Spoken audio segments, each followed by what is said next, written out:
Shalom, salam sejahtera di dalam nama Tuhan Yesus Kristus. Tetap bersama saya, Pendeta Binsar Sianipar BBS dari Gereja Alkitab Allah Esa. Bapak Ibu sekalian yang saya kasihi di dalam nama Tuhan Yesus Kristus, banyak komentar-komentar yang ditulis di YouTube saya itu. Mereka kebanyakan tidak berani untuk membahasnya dengan ayat-ayat Alkitab. Tidak ada yang berani. Alkitab, sing ada lawan. Kenapa? Karena mereka tidak pernah membaca Alkitab. Mereka tidak mengakui, itu para pendeta di luar sana tuh, dengan para penganutnya, tidak mengakui bahwa Alkitab adalah satu-satunya kitab suci di jagat raya ini. Mereka tidak mengakui. Mereka mengakui, oh itu Alkitab itu hanya mengandung sebagian. Mengandung sebagian namanya orang hamil. Itu mereka lalu membunuh karakter. Nah, kan begitu. Orang itu kan begitu. Gak bisa melawan ayat-ayat Alkitab. Mereka lalu mengadakan pembunuhan karakter. Salah satunya tuh, saya ini tidak suka tuh melihat wajahnya Pendeta Binsar Sianipar. Apa saya harus ke salon dulu untuk menjadi pengkhotbah, menyatakan kebenaran firman Allah? Oh, banyak tuh yang ganteng-ganteng tuh, tapi kan lebih ganteng saya. Buktinya mereka nggak ada tuh. Tuh banyak kata yang ganteng-ganteng tuh. Ternyata mereka nggak suka sama perempuan. Sukanya sama laki-laki, ya kan? Banyak juga tuh yang ganteng-ganteng tuh. Hidupnya tidak dengan satu istri, banyak simpenannya. Apakah untuk selamat harus melihat kegantengan wajah? Oke, cukup segitu aja.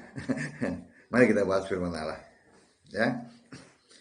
Mereka tuh pendeta di luar sana tuh, pendeta Tritunggal dengan romo-romonya tuh sekalian tuh, ya. Tuh rombongan tuh, ya. Mereka tidak mengakui Yesus sebagai satu-satunya Tuhan Allah. Mereka hanya mengakui Yesus sebagai Tuhan. Ya kan?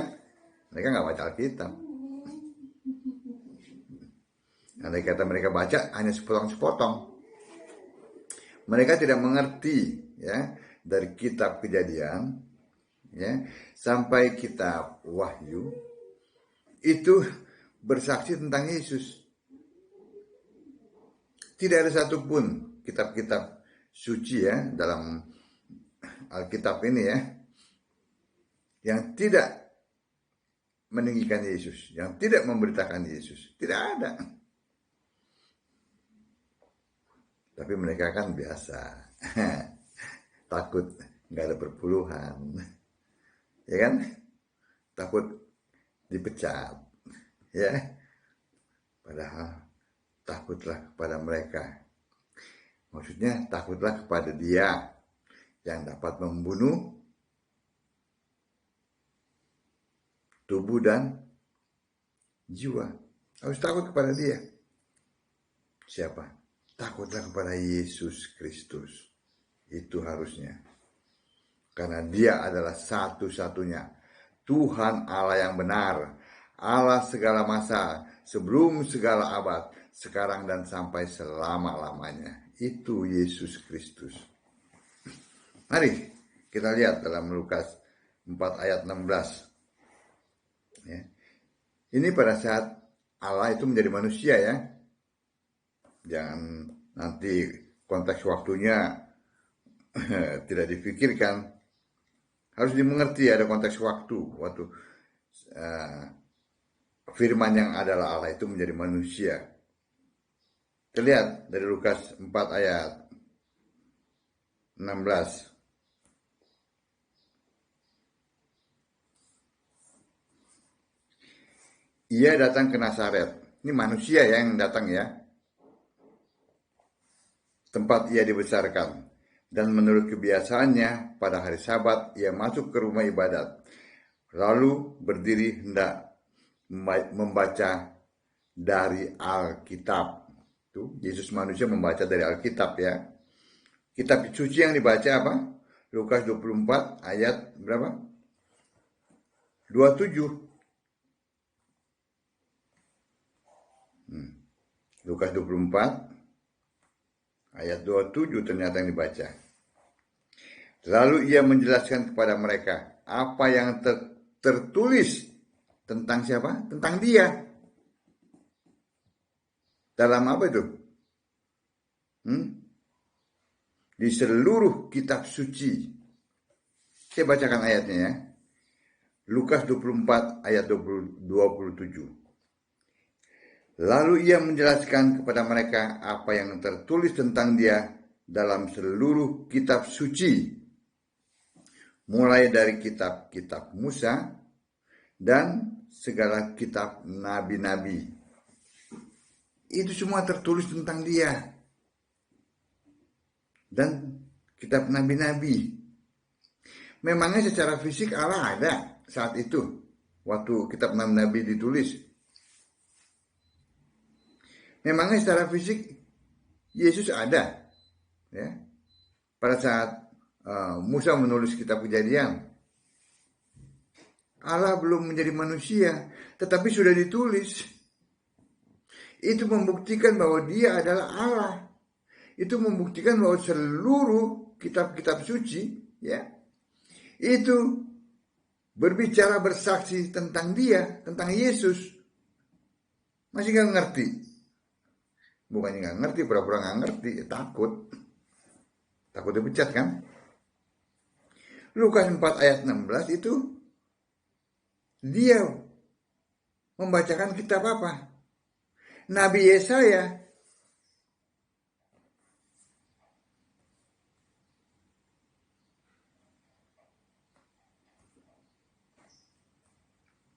Saya bacakan kelanjutannya. Ayat 17. Kepadanya diberikan kitab Nabi Yesaya. Dan setelah dibukanya ia menemukan nas di mana ada tertulis, Roh Allah, ya, maksudnya Roh Tuhan ada padaku, ya. Oleh sebab ia telah mengurapi aku untuk menyampaikan kabar baik kepada orang-orang miskin dan ia telah mengutus aku. Semua ya, kitab-kitab suci dalam Alkitab itu menyaksikan tentang Yesus. Ya. Yang dimaksud dalam kitab suci saat itu adalah kitab-kitab Musa, ya, kelimanya. Juga Mazmur, ya.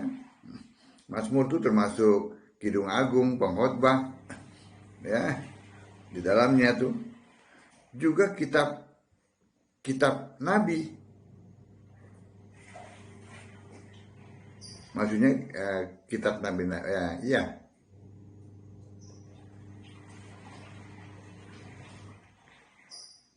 Dari Nabi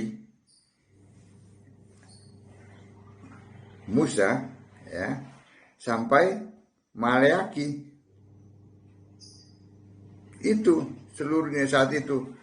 Perjanjian lama, kan perjanjian baru belum ditulis. Waktu Yesus manusia.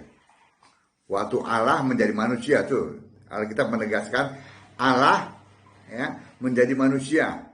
Yohanes 1 ayat 14. Yesus itu Allah yang menjadi manusia. Bukan sebatas Tuhan, bukan sebatas Nabi. Dan dia sudah diberitakan sebelum dia menjadi manusia. Yang begini nggak ngerti, kasihan. Tuh ke laut aja tuh, para pendeta Tritunggal dan Romo tuh. Yang begini masih nggak ngerti. Yohanes 1 ayat 1, firman adalah Allah. Firman bersama-sama Allah bukan berarti ada dua, satu. Karena Allah tidak dibatasi oleh ruang dan waktu. Pada saat yang sama, dia ada di segala tempat. Apakah Allah jadi sekian banyak? Tidak, Allah satu. Itu harus dimengerti ya. Apa pura-pura nggak ngerti ya. Sebelum Allah menjadi manusia, dia mencipta. Yohanes 1 ayat 3. Lalu dia menjadi manusia untuk menjadi korban tebusan manusia berdosa. Ayatnya Yohanes 1 ayat 14 dibaca tuh ya, dibaca. Jangan dibacanya Matius 28 ayat 19, ngotot lagi. Allah 3, Allah 1. Setan aja percaya Allah 1. Kenapa setan percaya? Karena setan itu ya, Satan, iblis itu ya, yang dia pernah ada di sorga. Dia itu salah satu penghulu malaikat. Dia itu adalah pemimpin penyembah pujian di hadapan Allah. Dia satu, dia tahu Allah itu satu. Sebab itu Yakobus menulis dalam 2 Yakobus ayat 19, Allah satu. Kamu percaya? Setan-setan aja percaya. Ini enggak percaya Allah Tritunggal dari mana? Nggak ada di Alkitab.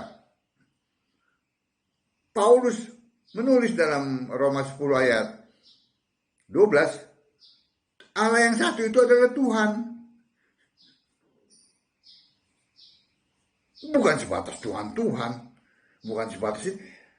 Yesus itu adalah Allah. Tahu? Nih. Itulah kalau memahami Allah tuh ya, dengan konsep-konsep Tritunggal akhirnya kacau. Baca Alkitab murni, minta kepada yang mengilhami penulisan Alkitab itu, Yesus, minta kepada dia.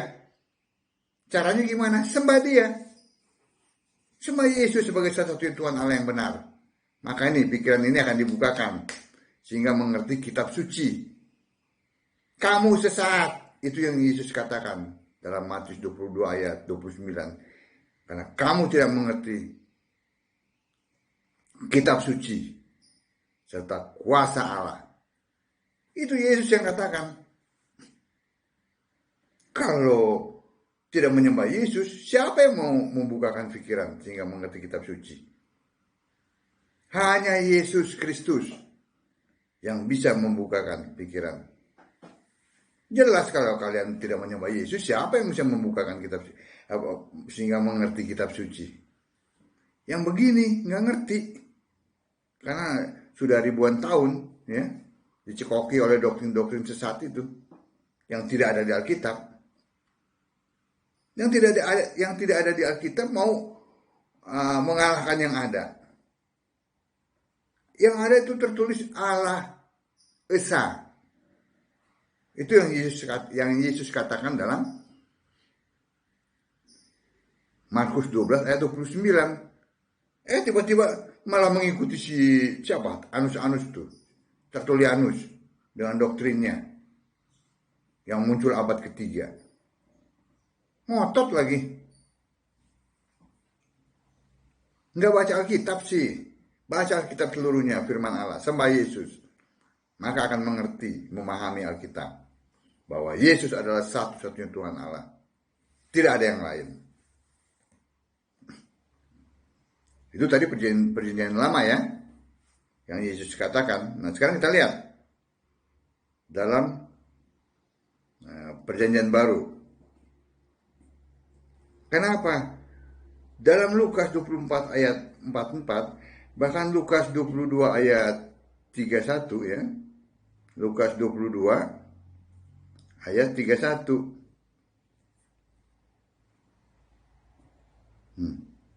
37 maksud saya. Ini kata Yesus, sebab aku berkata kepada kamu, bahwa nas kitab suci ini harus digenapi. Ya, digenapi kepada siapa? Harus digenapi padaku. Ya, ia akan terhitung di antara pemberontak-pemberontak. Sebab apa yang tertulis tentang aku sedang digenapi. Itu pada saat Yesus jadi manusia. Pada saat alam jadi manusia, ini harus digenapi. Oke, itu perjanjian lama tadi ya.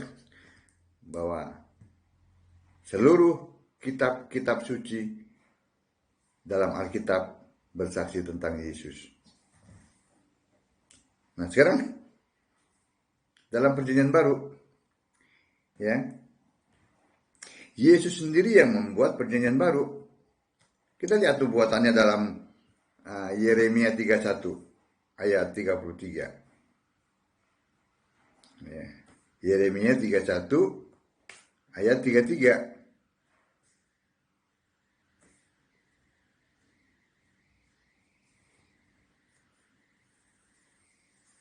Tetapi beginilah perjanjian yang kuadakan dengan kaum Israel.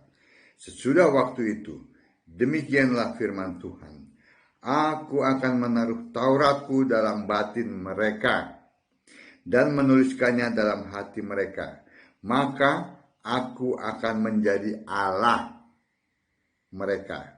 Itu bukan menjadi Bapa, menjadi Allah mereka. Dan mereka akan menjadi umatku. Nah, Taurat fisik, ya, ini macam sunat, ya, perpuluhan dan lain sebagainya, itu diubah menjadi Taurat yang rohani. Kenapa? Itu akan ditaruh di dalam batin, ya, mereka dan menuliskannya dalam hati. Jadi Taurat fisik itu berubah. Ya. Yesus datang untuk menggenapi hukum Taurat, ya, dengan segala ketentuannya. Ya. Setelah selesai, dia mati, ya, mati membatalkan hukum Taurat karena kan sudah digenapi, dibatalkan. Karena orang diselamatkan bukan karena melakukan hukum Taurat, tetapi orang diselamatkan karena iman kepada Yesus Kristus. 2 Timotius 3 ayat 15. Jadi Taurat fisik berubah menjadi Taurat yang roh. Ibrani 10 ayat 16 dan 17. Ini pengenapannya. Ya.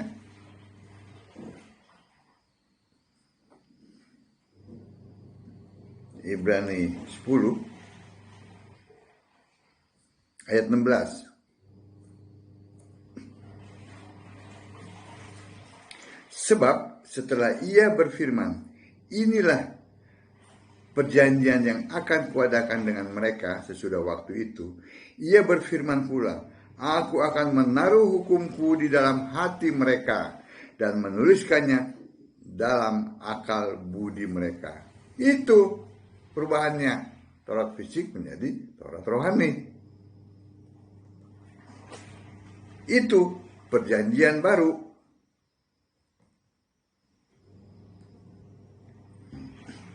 Jelas kan? Jadi kitab suci itu adalah perjanjian lama dan perjanjian baru. Itu kitab suci.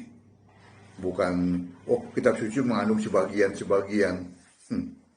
Kasihan nggak baca Alkitab. Udah itu ngotot. Yang sesat itu adalah kalian yang tidak mengerti kitab suci. Ya. Nah sekarang kita lihat bagaimana kitab suci itu ditulis. Apakah tiba-tiba malaikat datang nih dengan sepotong apa tuh kulit atau apa gitu? Oh ini kamu tulis gitu. Oh tiba-tiba atau di tempat gelap dia itu bawa pedang. Kalau kamu tidak tulis, saya potong kamu atau saya bunuh kamu. nih ada tulisan dari Allah, ayo disalin. Enggak seperti itu. Alkitab itu ditulis ribuan tahun, ya. Zamannya Musa itu kan mulai ditulisnya, sampai zaman Yesus itu berapa tahun? 4.500 tahun lebih. Zamannya Allah jadi manusia Yesus itu, ya, perjanjian baru itu kurang lebih ditulis 100 tahun. Jadi seluruh Alkitab itu ditulis, ya, perjanjian lama dan perjanjian baru itu kurang lebih 4.600 lebih, ya, tahun dengan orang-orang yang berbeda, ya. Tuhan Yesus memilih mereka dengan strata yang berbeda, tingkat pendidikan, ya, tingkat juga kemampuan untuk berusaha beda-beda. Ada yang kaya, ada yang miskin. Tuhan yang pilih. Itu penulisan Alkitab, ya. Ada 3 cara, ya, paling tidak, ya. Diilhamkan yang pertama. Yang kedua, mereka itu saksi mata, ya. Mereka menulis itu karena mereka menyaksikan. Pertama diilhamkan, 2 disaksikan, ya. Yang ketiga dikuasai oleh Roh, ya. Yang pertama yang diilhamkan adalah, ya, yang diilham, semuanya ini Yesus, ya, yang mengilhamkan, ya, Yesus Kristus. Dalam 2 Timotius 3 ayat 16, seperti Musa, ya, Musa menulis kitab Kejadian, ya, itu diilhamkan Allah. Diilhamkan Allah itu Yesus Kristus. Kenapa? Pada saat penciptaan apakah Musa melihat? Apakah pada saat Musa menulis tentang Adam, apakah dia ada di situ? Jarak Adam dan Musa saja sudah sekian ribu tahun. Nah, itu diilhamkan, ya. Musa diilhamkan. Juga Paulus, ya, pada saat dia menulis zamannya Adam. Apakah dia ada? Kan tidak. Nah, itu, ya, yang Paulus dia tulis, ya, dalam Roma 5 ayat 12. Itu yang namanya diilhamkan. Yang kedua, ya, yaitu dilihat saksi mata, ya. Lukas menulis, dia menyaksikan, ya. Juga Wahyu dalam Lukas 1 ayat 1-2, ya. Juga Yohanes murid Yesus, ya. Ya, dalam Wahyu 1 ayat 2, ya. Kalau tadi Lukas 1 ayat 2, ini Wahyu 1 ayat 2 mengenai Yohanes murid Yesus. Yohanes melihat dan dia menulis. Juga Petrus dalam 2 Petrus 1 ayat 17, bagaimana dia menyaksikan, ya, bahwa Yesus itu dimuliakan. Dia tulis. Begitu. Jadi yang pertama, penulisan Alkitab adalah diilhamkan, yang 2 saksi mata, ya, yang lalu ditulis. Yang ketiga dikuasai Roh, ya. Yohanes menulis kitab Wahyu itu karena apa? Dikuasai oleh Roh, yaitu Yesus sendiri, ya. Wahyu 1 ayat 10, Wahyu 4 ayat 2, begitu. Jadi ada 3 cara penulisan Alkitab. Diilhamkan, saksi mata itu yang menulis, lalu dikuasai oleh Roh. Begitu, ya. Nah, untuk bisa mengerti kitab suci itu, ya harus menyembah Yesus sebagai satu-satunya Allah, karena dia yang mengilhami, ya, para nabi dan rasul untuk menulis kitab-kitab suci. Nah, kalau kalian itu yang gak jelas, nggak akan bisa mengerti. Ini para pendeta Tritunggal dan Romo tidak akan bisa mengerti. 100% dijamin tidak akan bisa mengerti. Karena kalian tidak menyembah Yesus Kristus sebagai satu-satunya Tuhan Allah yang benar. Kalian merendahkan Yesus yang adalah Allah hanya sebatas manusia. Atau kalau kalian sembah Yesus sebagai Allah, kalian percaya, tetapi ada Allah lain, yaitu si Bapa yang tidak ada di Alkitab. Amin. Bapak Ibu sekalian, baca Alkitab. Alkitab adalah firman Allah yang tertulis, yang diilhami oleh Yesus Kristus. Ya. Sebab itu untuk bisa mengerti, sembahlah Yesus sebagai satu-satunya Tuhan Allah yang benar. Shalom.